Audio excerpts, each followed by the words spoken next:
And we are back with another episode of the Hockey Princess podcast. I am your host, the Hockey Princess. We have Christy Old Guy, where Christy's having a cigar. Just as a reminder, folks, make sure to hit that like and subscribe on either Spotify, Apple Podcasts, Amazon Music, YouTube, however you watch or listen to us ramble on a weekly basis. Let's get into it. Christy, what should we talk about first?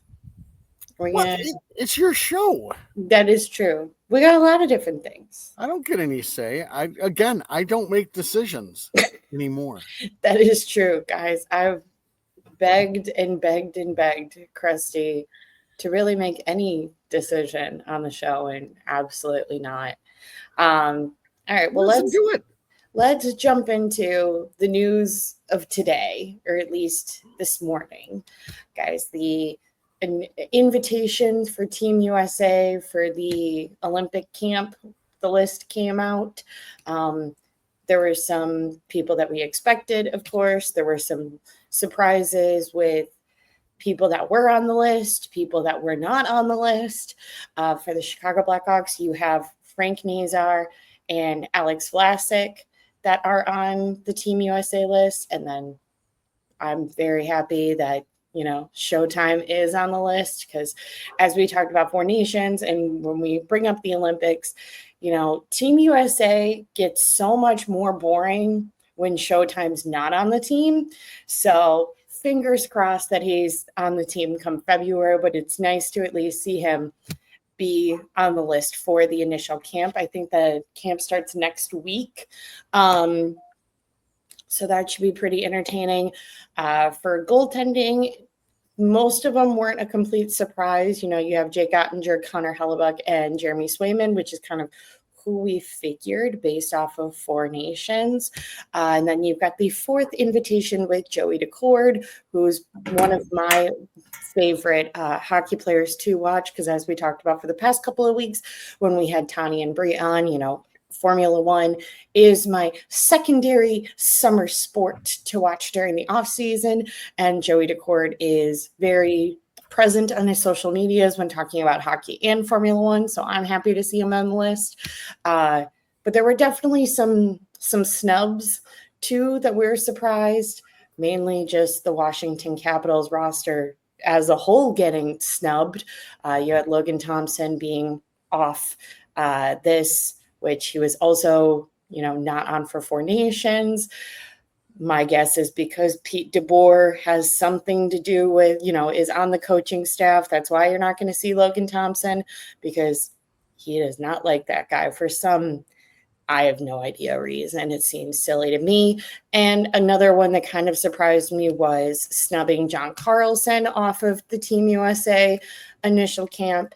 Other big name that was missing, but it was clarified that Matthew Tkachuk is not on the list, and that's because currently right now he is injured and he is expected to miss a decent portion of the season, but he still has the ability to make the team. There's not necessarily a guarantee, like if you aren't on this list, there's no chance that you will make the team in February. I would assume that he will be on the team come February, but we shall see. But it's because he's hurt right now that he is not going to that camp come next week. Well, that's a lot of people. It is a lot of people. It was a 23-team roster for the Four Nations. I would assume the Olympics is more, correct? But I can't find exactly how many. I figure you bring more, that it is a bigger roster, because heaven forbid any team has to go through what Team Finland had to go through for Four Nations.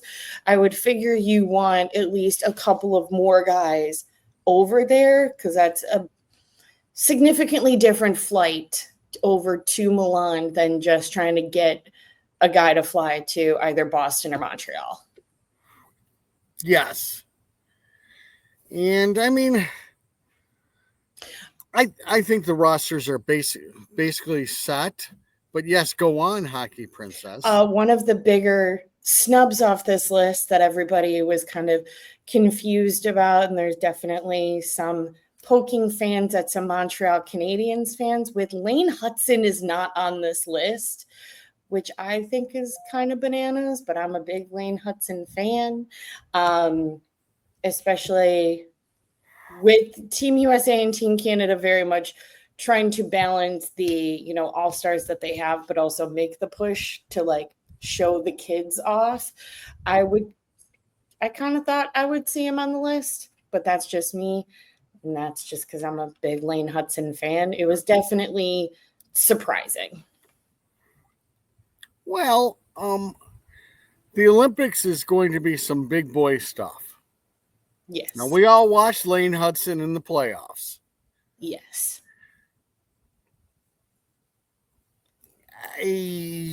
I think you would be too scared all the time to have him on the ice.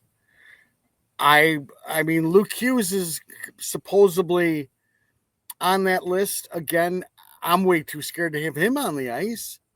That was my thing where it's like you have Luke Hughes with an invitation and not the Calder. Yeah, I can see people guy, or the Calder Trophy guy. I can see people getting nitpicky about it, but again, there's only so many slots. You figure you're taking 8 defensemen. He's not one of the 8 that you're taking. Luke Hughes is not one of the 8 that you're taking. I just don't see that big of a deal. I don't see the Pickle making it. How dare you? Huh? How dare you? Alex Vlasic will be really an Olympian. He's going. We got to have somebody. Won't we have Tavo? Yeah, well, yes, we'll have Tavo. Okay, but that's because we are Team Finland through and through. That's who you get. And, as far as the forward list, it's interesting. I'm sure they want to take a look at NASCAR. I think NASCAR would intrigue them. NASCAR brings a lot of speed to a line and is able to do a lot of other good things. He's one of the crazy ones, maybe, that he looks really good in camp and has a really good start to the season. He's something they're lacking. They got a lot of big players, not a ton of speed, but a good amount of speed. And as far as 88, he will be there. I find a way to put him on that squad. He will be there. I look at it as your 3rd and 4th line players who Kane would be on either the 3rd or 4th line. That's fine. On 5-on-5, you can double shift somebody from that 3rd or 4th line. Most of those players who are on the 3rd and 4th line are used to playing close to 20 minutes a game. Can I just throw you a hypothetical of NASCAR and 88 on the same line? I just need like a video of it from this camp, even if it doesn't happen. Gosh, that would be fun to watch. Yes, that would not happen, but the girl can dream.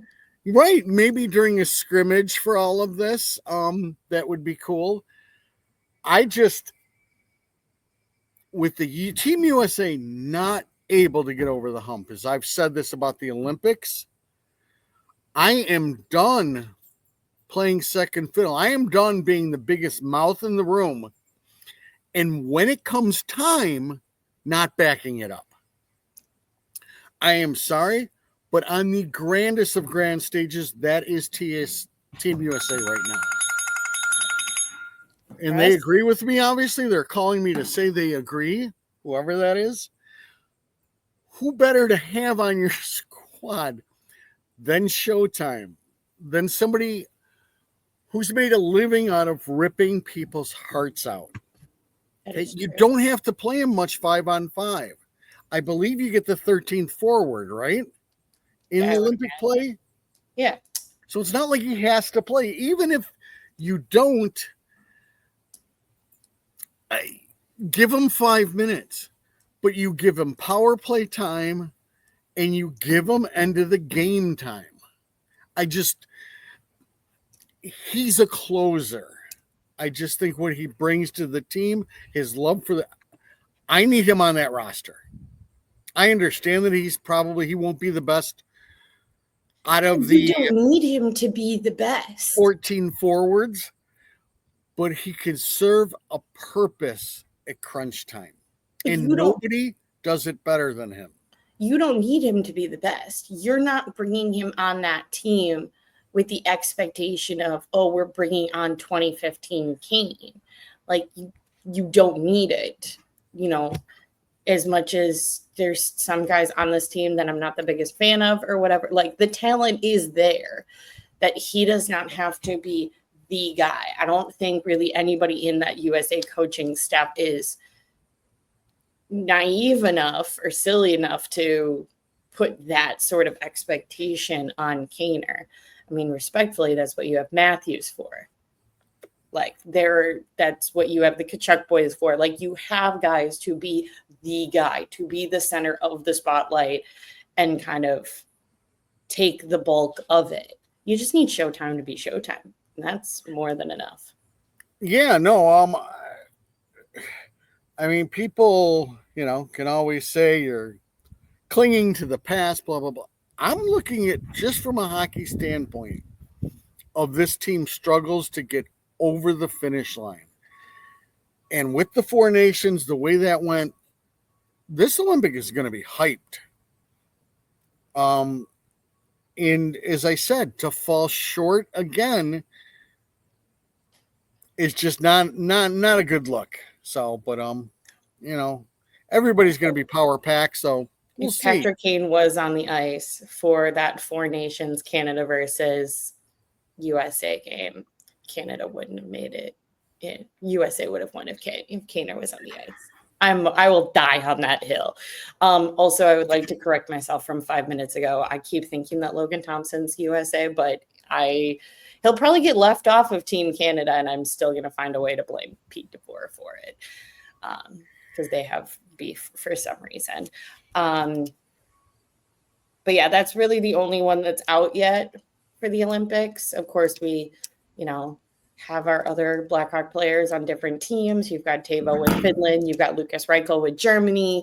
And you've got other just teams that are probably going to not make as much noise as like the big four, but I do expect them to make noise. I think Germany is going to make some noise. I think Switzerland is going to make some noise. Obviously, I think Finland's going to do great because of Teuvo and because of Tomo Ruutu probably behind the bench. So it should be pretty entertaining. It will be. And a lot is riding on this for Billy Guerin. I will say that. If he doesn't come through, that's the last time he sees the Team USA team. I believe these camps are opening early so he can find out what he thinks is going to work for him with four lines.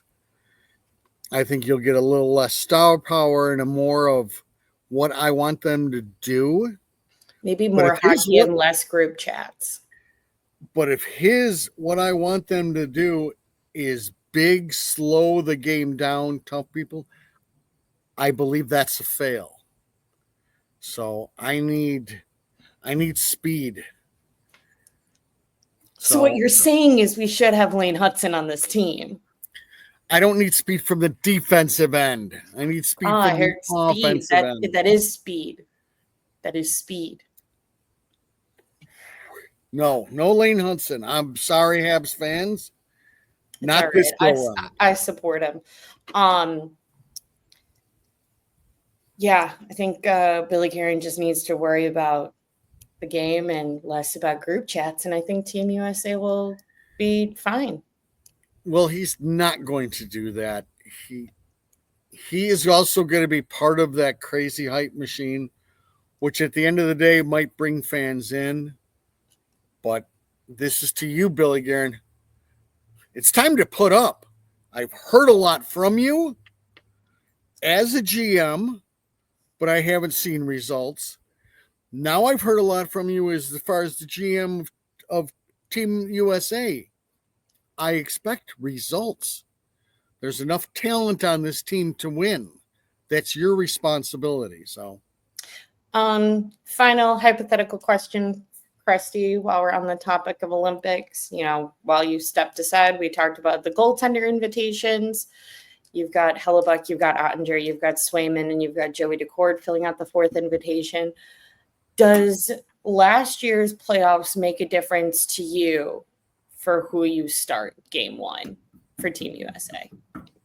Because I think pre-playoffs, it was kind of the expectation that it was Hellebuck's net. And then the more that Winnipeg seemed to falter and how great Jake Ottinger did, even though Pete DeBoer said otherwise, but that's okay. That's why he's no longer there.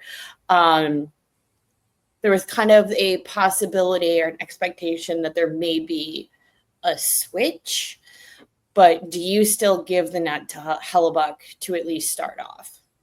I think I definitely give the net to Hellebuck. The beautiful thing about the Olympics is you could lose once. It's not the end of the world. And make it to the medal round and everything else. It's not like, and again, we look at the four nations. Well, was Hellebuck the problem? Probably not, right? So Austin Matthews not doing anything. So I don't see how that's on him. No. I look at it when both are at the top of their game, who's better, and that's Hellebuck.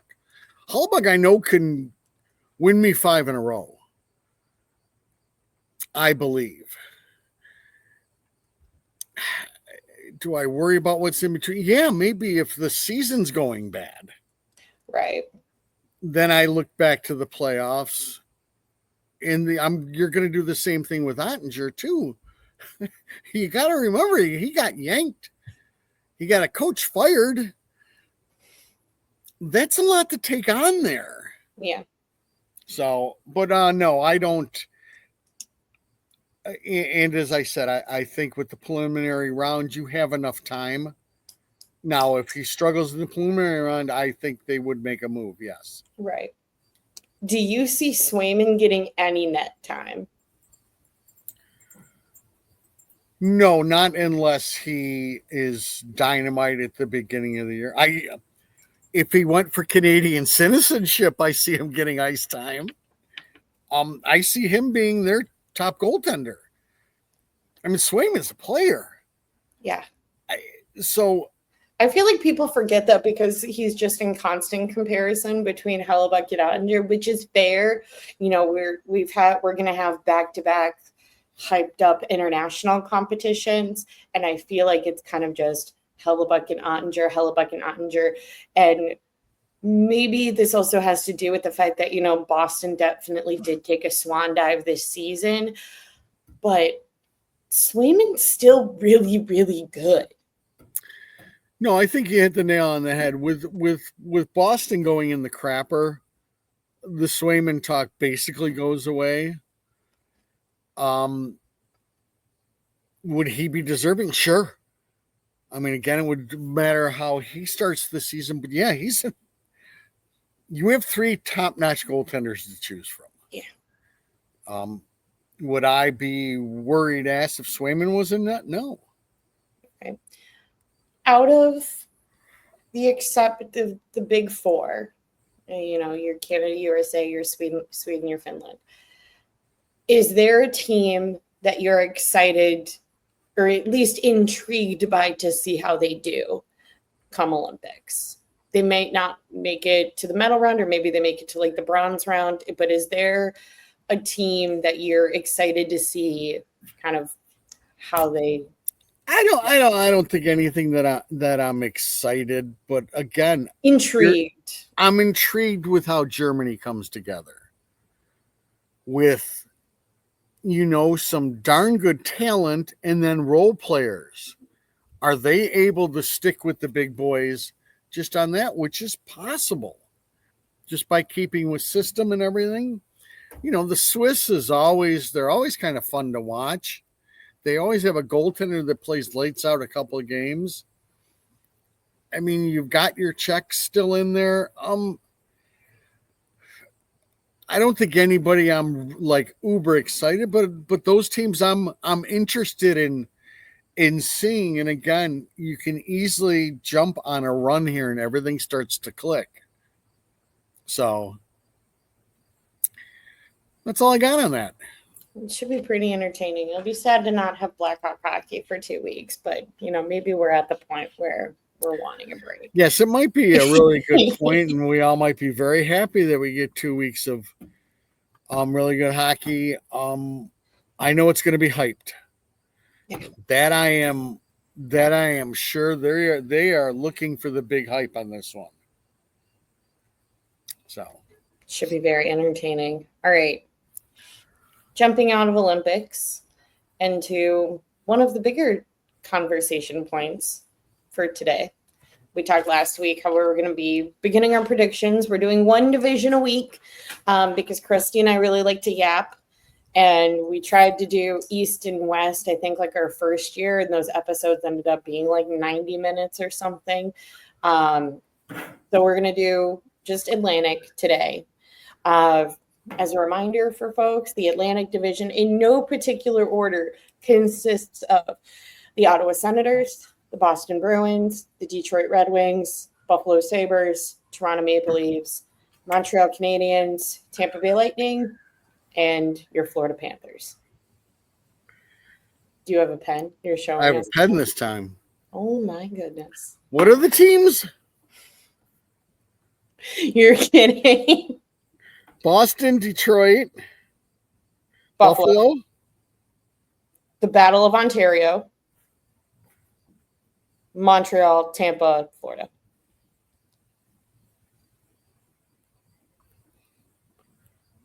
Do you have 8 on your list, Christy? 1, 2, 3, 4, 5, 6. I'm missing my 2 Canadian teams. Who am I missing? Montreal, Toronto, and Ottawa. Ottawa. Okay, I can go from here. Guys, he learned how to count. It's amazing. For number 8, I have, to no surprise,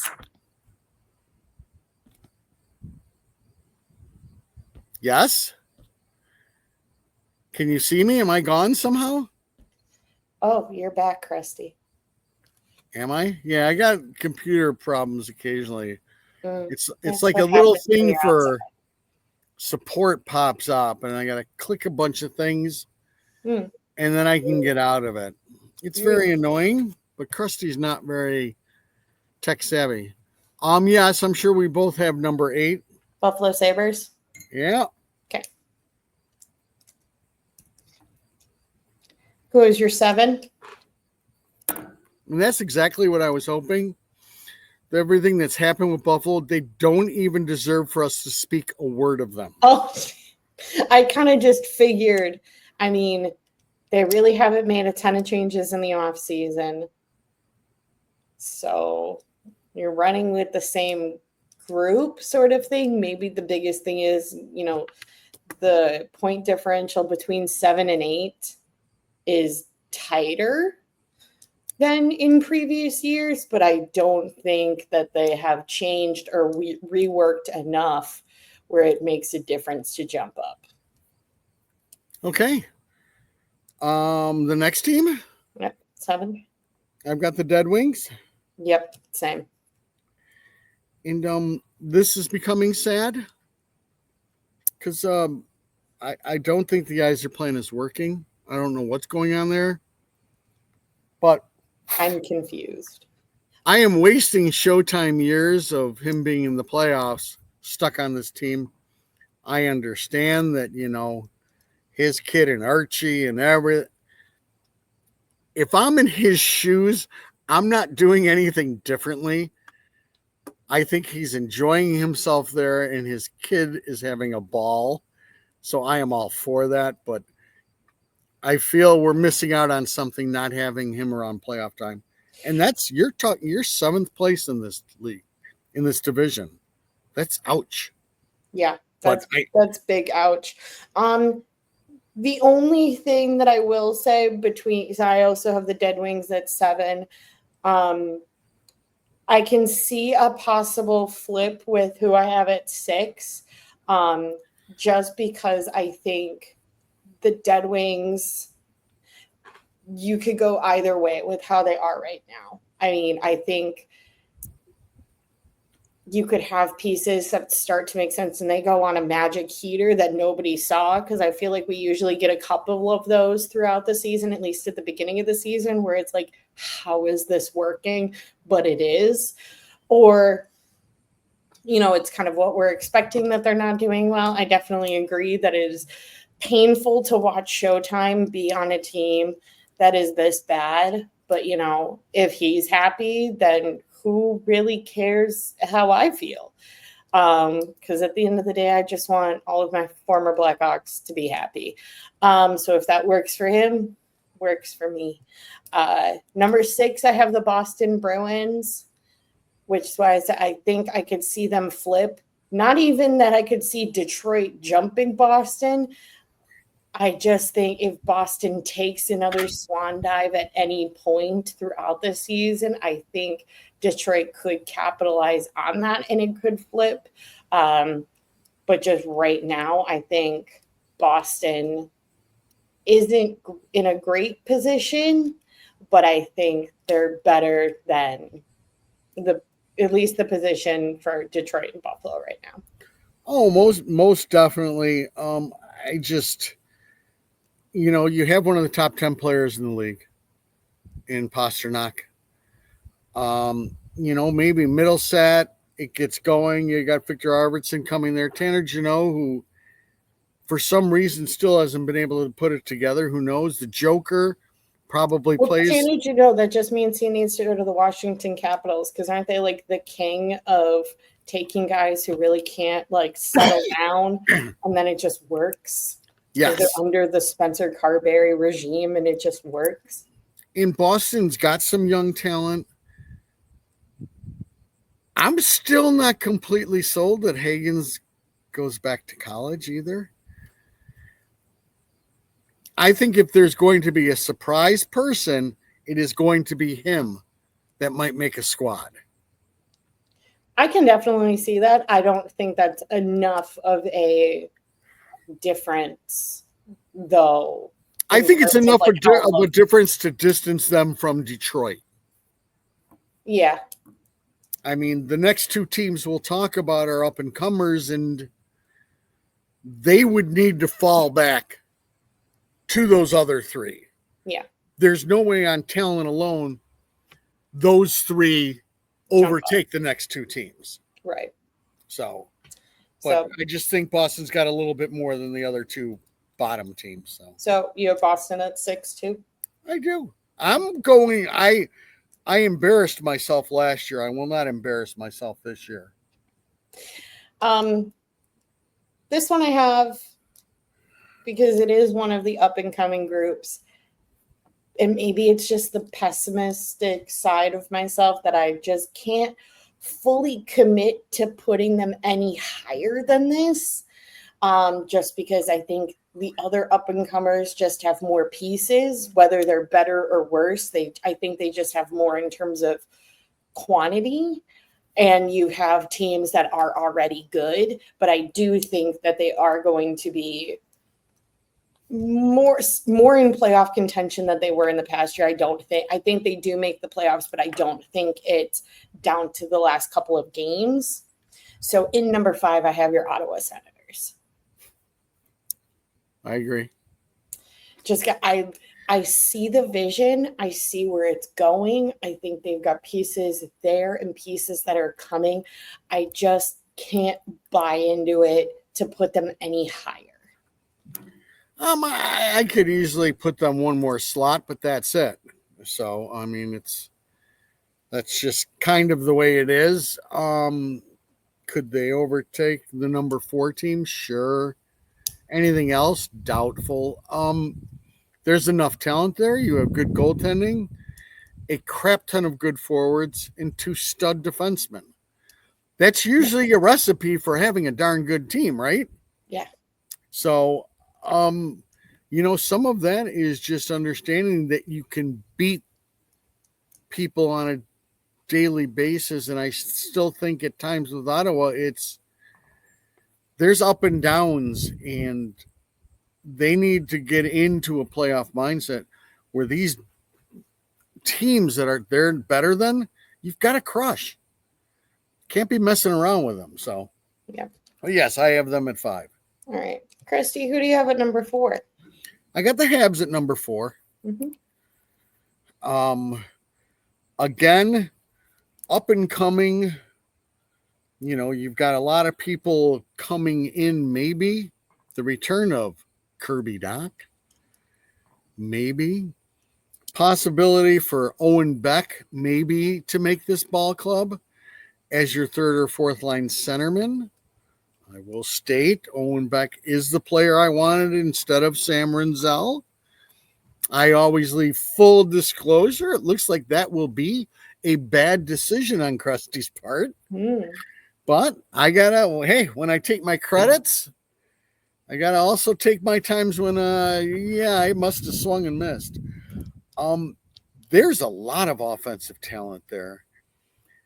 There's enough big guy juice. I think that series against Washington will carry them for a while to understand that, we can kind of do this.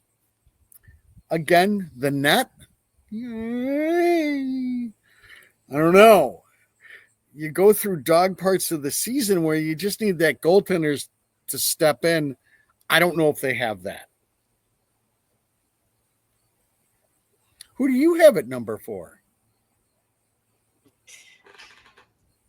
I have the Toronto Maple Leafs. Oh, not getting away. Just they can't quite get used to not having Mitch Marner, huh? I think that definitely puts a hole in things, whether Toronto Maple Leafs fans believe it or not. Good riddance. He didn't want to be here, whatever. I think it becomes a problem for you. Maybe not the entire season, but I think there's definitely, Mitch Marner was a big piece of the Toronto Maple Leafs. He was. So I think that does become a problem, and I don't necessarily know what they have that kind of fills that hole. Yes, you have, of course, Matthews, Nylander, and Tavares still there, but then,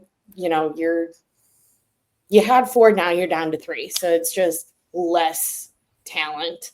I don't know. I can't have too much faith in the Toronto Maple Leafs because at some point it's just going to tank a little bit. And mainly just because I have more faith in my top 3 than I do with the Toronto Maple Leafs right now. Okay. I don't see it. All right. You want to go with 3 or do you want me to go with 3? Well, 3, I have the Montreal Canadiens because obviously they're going to be great this year. Like Krusty said, they have a disgusting amount of forward talent. They have a lot of pieces coming in. I think we really didn't get to see the magic, and I know I crap on this kid a lot, the magic that is the Ivan Demidov, because you had like a handful of games at the end of the season, and then you had a little bit in the playoffs. And yeah, he's going to get tossed around by the Washington Capitals, but that's because it's the Washington Capitals. I think, I don't know, I'm right now is the point where I just go off of vibes. I just have a feeling that they are, out of the ones in the Atlantic, I think they jump the most and make the most noise. Okay. At least the most unexpected noise. Because I think obviously you have Florida that's going to make a ton of noise by being Florida, but that's already kind of a given. Okay. My number 3 will be Toronto. I just Marner will hurt. This team will buy into a little bit more of Berube's system. Will they? I believe they will. The problem what makes it being, different? who are their stud defensemen?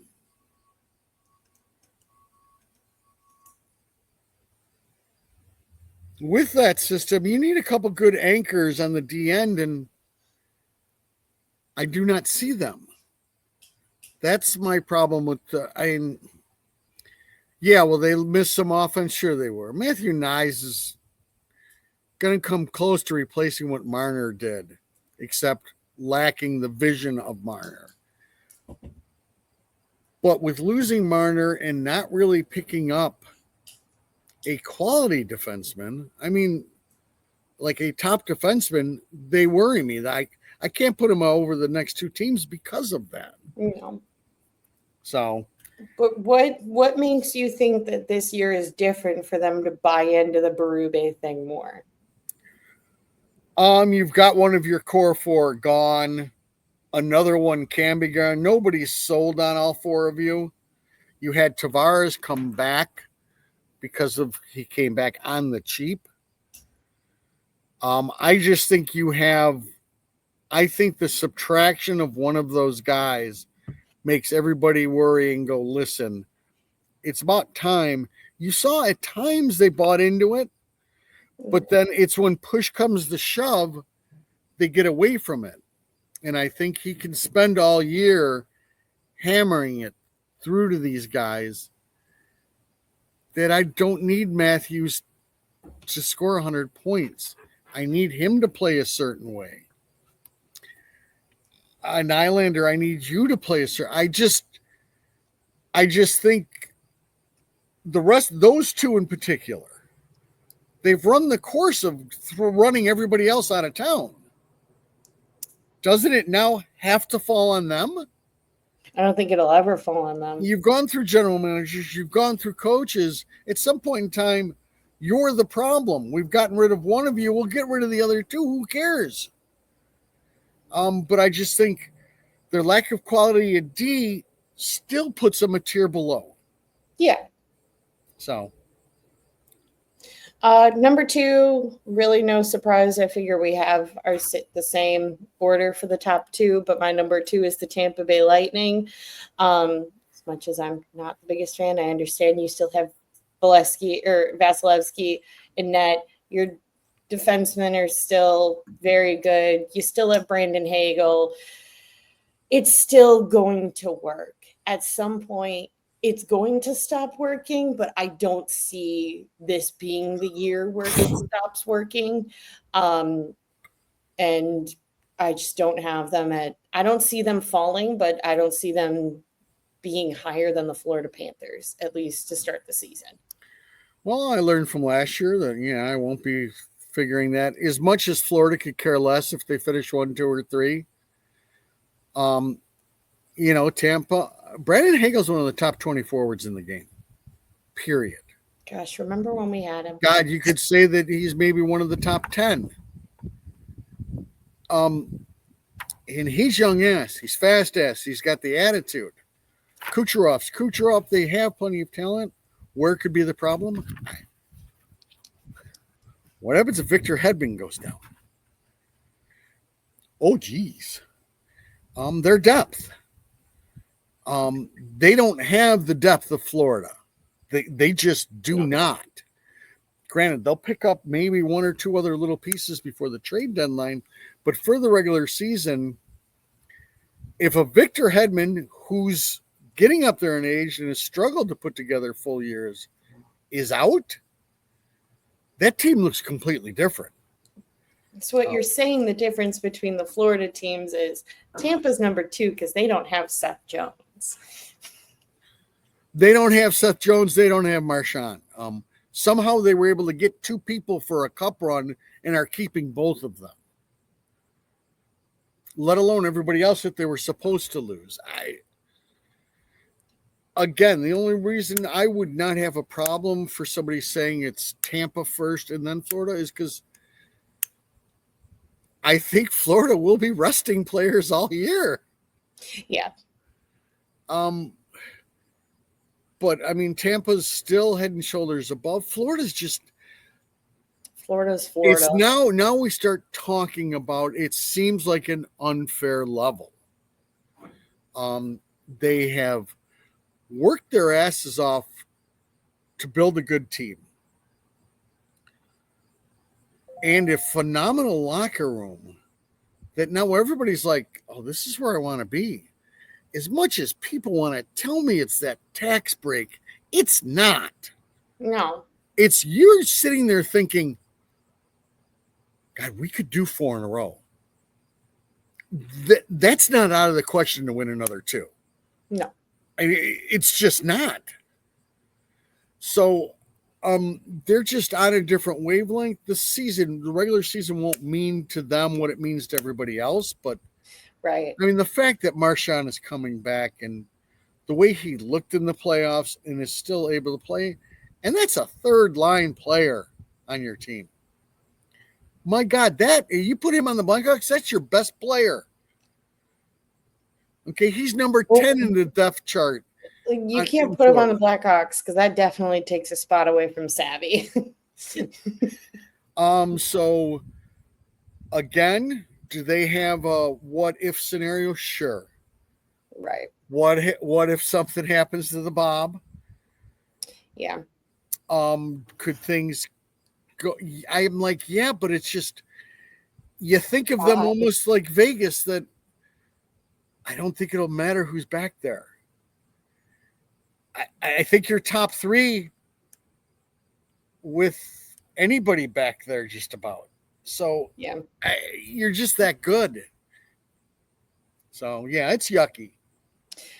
Hey, you're talking that Tomorutu could be a 4-time Stanley Cup champion. There is no world where that is yucky. I'm saying it's not hard to fathom whatsoever. No. That's the yucky part for me is I don't like seeing anybody win that in the NHL where I just go, oh shit. You know, we had Tampa like that for a little bit, but it wasn't to this level. No. Because these guys are all sewn up. So granted, they've still got to shed $3 million cap somewhere. I don't know exactly where they do that, but don't you shed that the minute once Matthew goes on LTIR? Exactly, but I think you still have to shed that by the beginning of the season. I think. So, but again, they'll figure that out, and then yes, they will be systematically resting people. There was talk of implementing the new rules earlier. I have not heard that the main one that they want to implement will be implemented this year, so they should be okay. But the next one, Mark Stone rule? Huh? Yes. Isn't that the Mark Stone rule? Yes. Or your Kucherov rule. You can name. Yeah, but I'm fine with Kucherov. I got beef with Mark Stone, so it's labeled as the Mark Stone rule in my mind.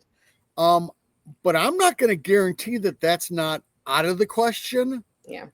By the time the season starts, where you better have everybody, they won't be able to bring their whole team to the playoffs if that rule is implemented. So it'll be a little interesting. But besides that, again, we've spent enough time with them. They're 2-time Cup champs. They're too good. Everything that they're doing is right. It's kudos to them. Yeah.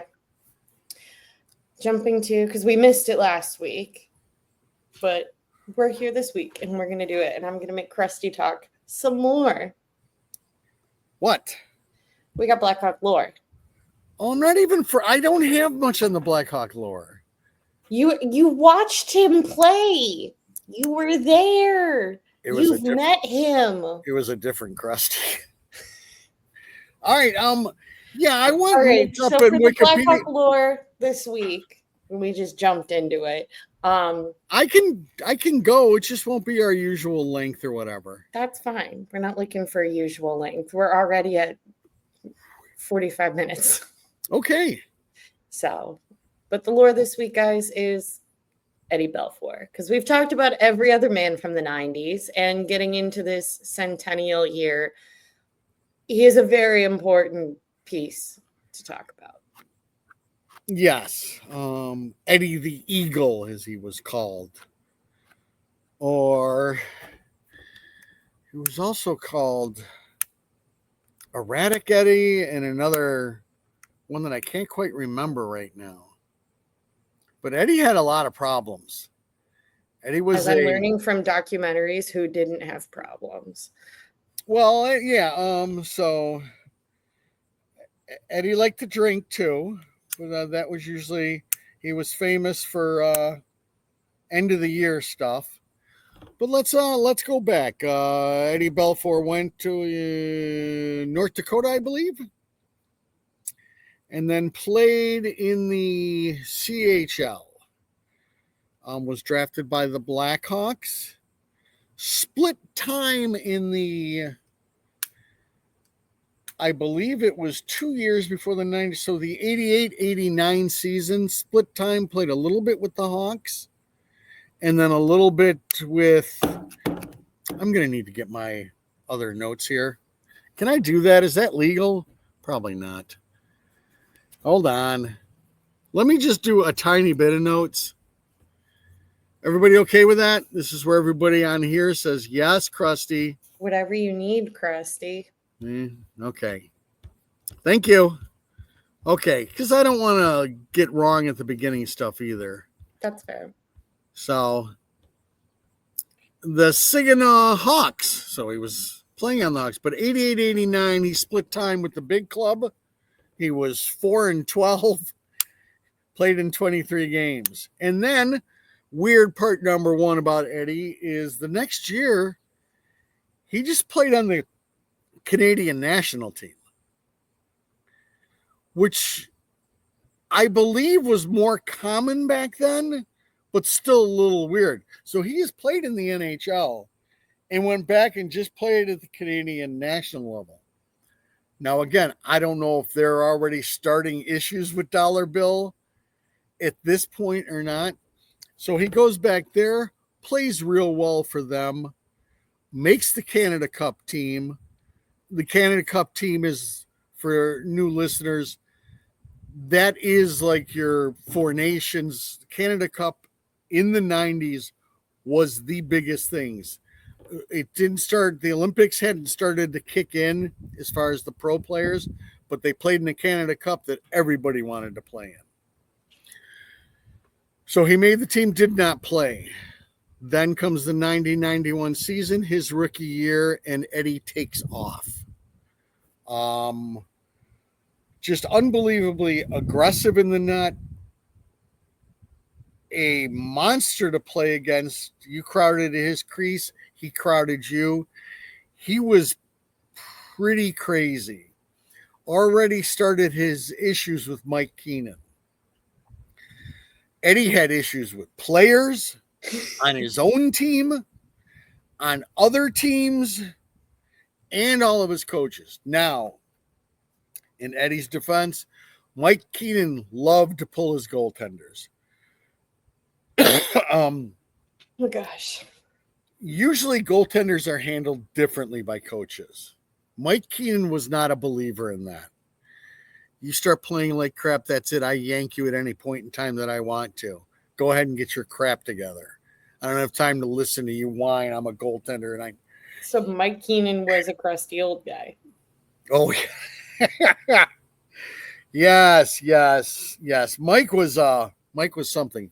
We need to create like our Mount Rushmore of crusty old guys in the sport of hockey. Yes, we could do that. So basically, Eddie finishes his rookie year, wins the Calder, wins the Vezina, and it's the first of four Jennings trophies that he has. He might have 5. For those of you who don't know, Jennings is the lowest goals against average as a team. So Eddie takes off. We all know what happened to the Hawks in the 90-91 series. You know, crusty old guy comes onto the scene, gets his first season tickets. They win the President's Cup.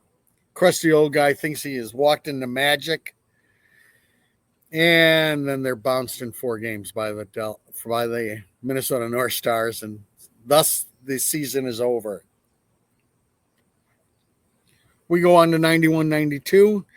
Eddie still plays out of his mind. Only playing in 52 games. So I guess he didn't play completely out of his mind.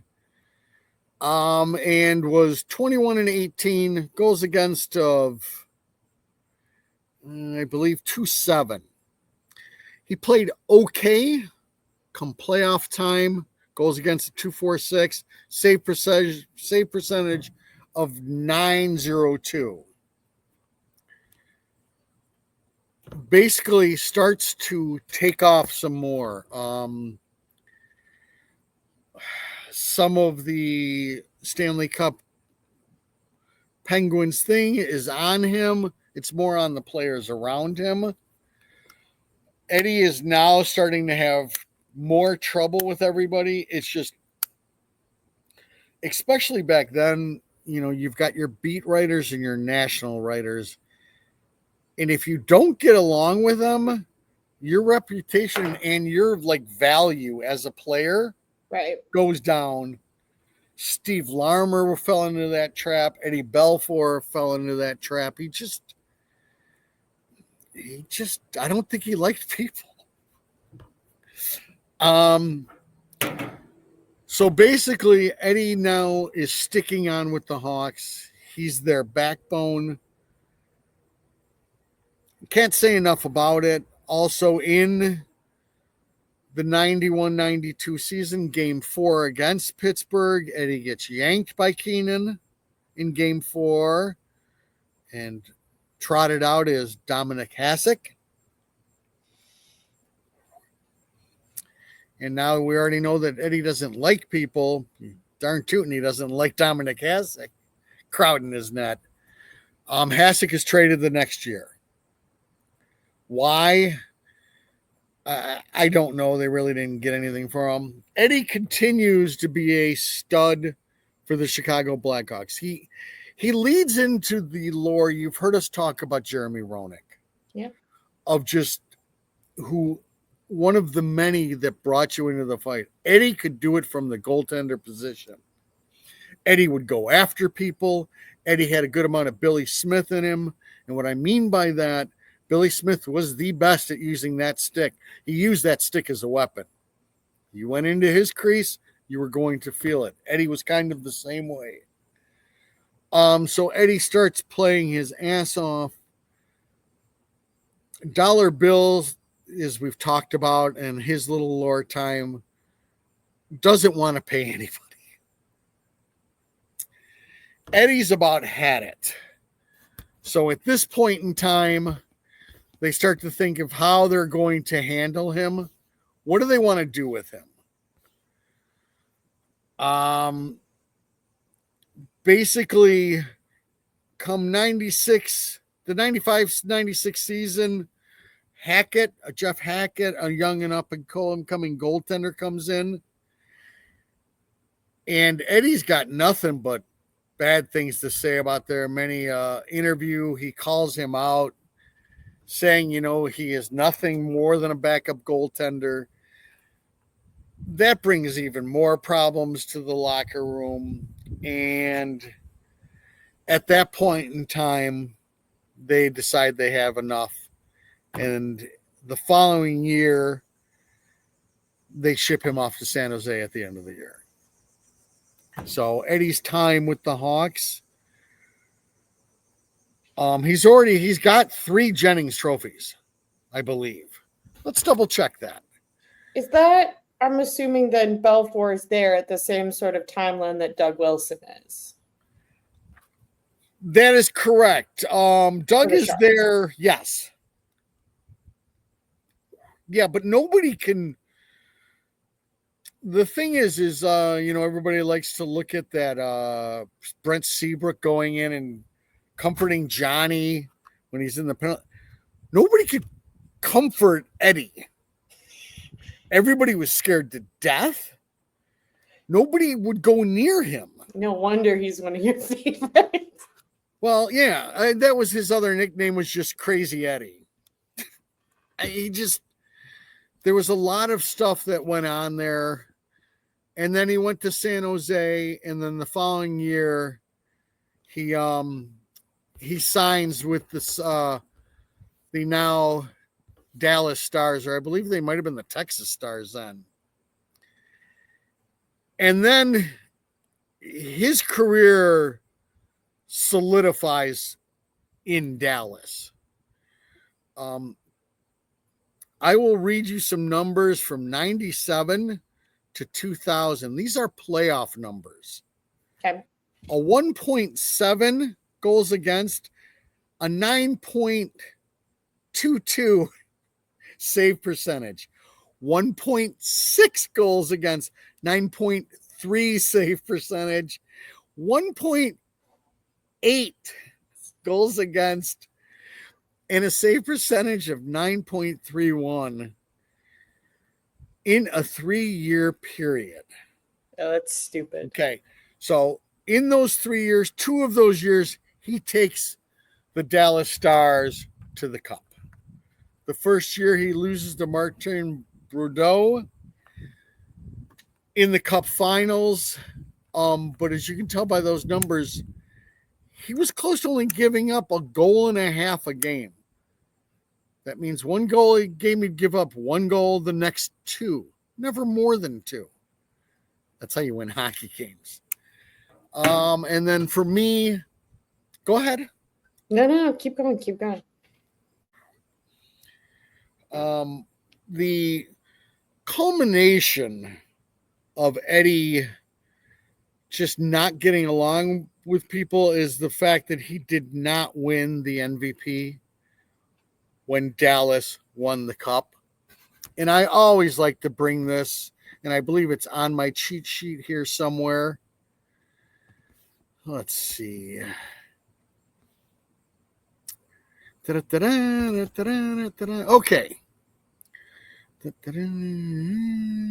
Okay. Can you give me one more second? You got anything you remember about Eddie? That I was like not born yet when he was on the Hawks, and then I was 1 when he was in Dallas. I am trying to figure out who he beat. But basically, he went through. Now this is going to bother me, and I really feel like I'm killing our show. No, you're not. I'm not. Okay. So, In terms of other goaltender, like yes, matchup, what year? I'm looking for the. Okay, we got it.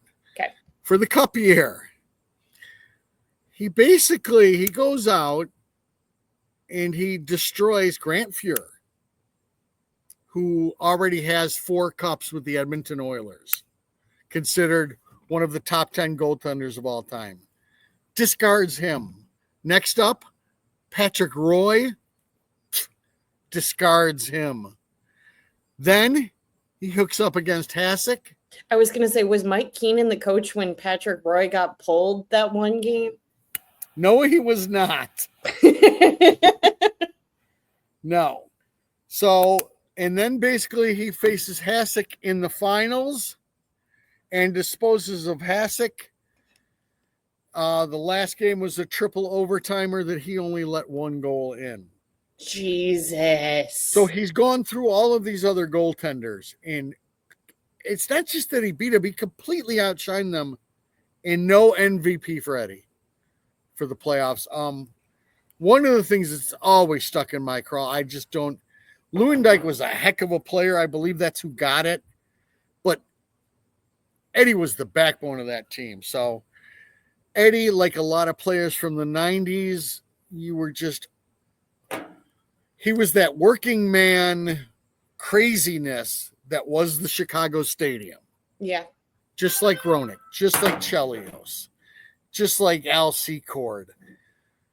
And then as a Blackhawk fan, you were left wanting more as you watched him go other places onto greater things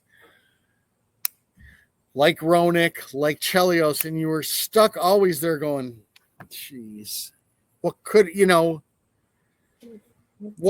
been, and it just Brandon never Hagel and happened. Dylan Strungo. I do know Eddie has mellowed with age. Eddie is also another one who's sporting some form of alcohol drink. And he was always into cars. The big story I can always remember is him after the 91-92 season. There was pictures of him with his car in the front of Chelios's house. him half in the car, half out of the car. Eddie went on 2-day benders when the season ended, and I don't want to bash Eddie as far as the drinking and driving, but it was a lot more relevant. It happened a lot more way back then, and it was considered funny and cute. It's not anymore, okay? But yeah, his benders at the end of the year were legendary. Just a phenomenal player, but yeah, he scared the shit out of everyone. I love that. I mean, I've never seen anybody, especially with the people on that 90s Hawk team. And I think everybody was frightened of him. Not necessarily to the extent of his personality, but is there, in terms of his aggressiveness within his own space on the ice, like the aggressiveness within his crease and kind of how he played, like mechanically, do you have a modern day comparison? In terms of like the way he blocks it, like I don't think so. I think he was part of that like 90s kind of Bordeaux, but not completely, where they really used their athletic ability sliding, and then they were nasty when you came by their crease. But nobody that I really think plays that. Everybody now it's drilled into their heads to anticipate everything that's going to be happening. And their positioning is just, I mean, these guys didn't believe in that. right. You'd practice a little bit, then it was, it was playtime. I mean, that's the biggest thing I will always say about this generation and like back to that generation. They'd work on their game some, but not to the level to all of these kids. They just, I mean, they're constantly worried about every single angle, so nobody comes out and challenges. And if they did, they went nuts. They'd really come out of the net. But yeah, there's nobody that I'm sure somebody could come up with a better answer for that. I'll ask that question around a little bit and see if I can't get an answer, but there's nobody I can think of at the top of my head. All right. A good solid lore this week. Chris, you got anything else for this week? Yeah, I'm sick and tired of summer. Yeah, we need hockey now. I'm sick and tired of talking about the Olympics. I am sick and tired of talking about Pacific, the Atlantic, any other stupid division. I want Blackhawk hockey. I want it now. I'm going to forewarn all of your listeners. The nice and gentle Krusty will not be here this year. No. Okay? As I've said before, I'm just forewarning everybody. Anybody who makes this ball club as an NHL player, that means they get NHL scrutiny. Yep. Okay? Yep. I'm expecting a certain way for this team to play. I've heard enough. I've dealt with enough. I've seen enough little silly clips of 8,000 different people, even little clips of Lucas Reichel working on his board game. He's got me excited. I'm ready to start. That's all I got. Okay. Just as a reminder, folks, make sure to hit that like and subscribe on either Spotify. And we're doing fantasy hockey. Don't forget to tell them that. I know. We're getting to it, Krusty. Oh, God. Make sure to hit that like and subscribe on either Spotify, Apple Podcasts, Amazon Music, YouTube, however you watch or listen to us ramble on a weekly basis. If you are wanting to join fantasy hockey this year, the Princess League, just shoot us an email here. Look right here. We got a couple of people already. Should be very exciting, very fun season. That is all, and we will talk to you guys next week.